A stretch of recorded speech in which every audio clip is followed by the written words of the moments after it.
Hello there, grumpy old fart here. I'm doing an unexplained phenomena video on remote viewing. Oh.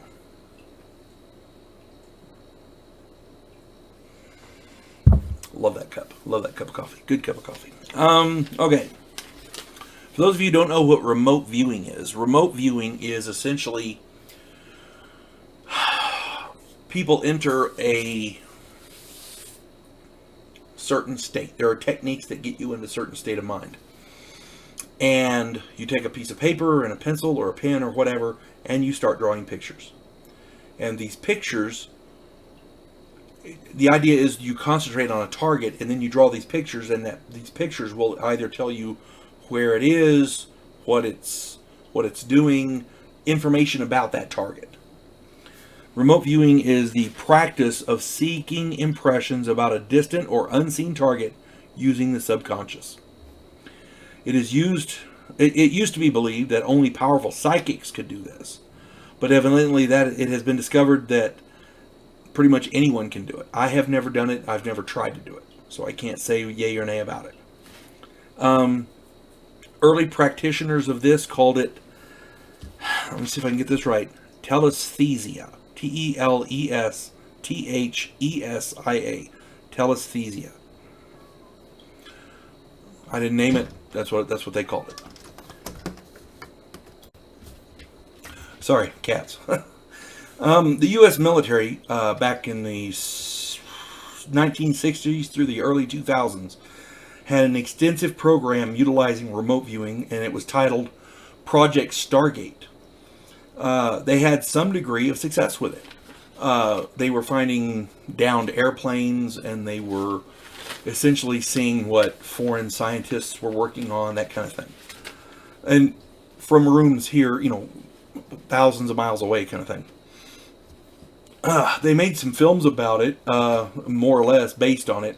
One of them was called The Men Who Stare at Goats, a really great movie, funny movie. A lot of great people in there, good cast.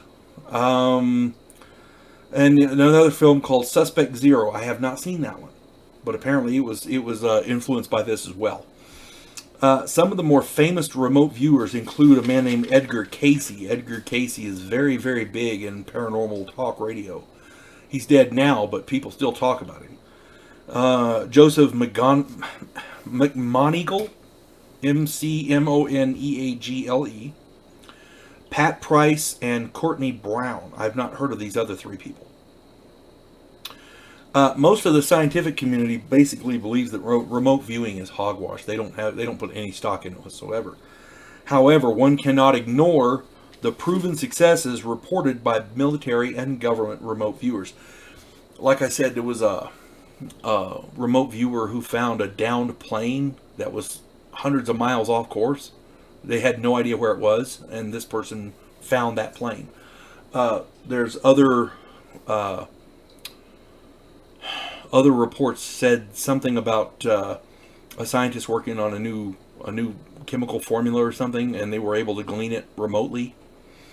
Another report said something to the effect of a scientist was traveling from point A to point B, and by air on an airplane, and the remote viewer was able to tell where they were traveling from and to, and that allowed them to be able to intercept this guy and help him to defect. Those are the reports that I've heard, because this guy was in Soviet Russia at the time. So those are the reports that I've heard.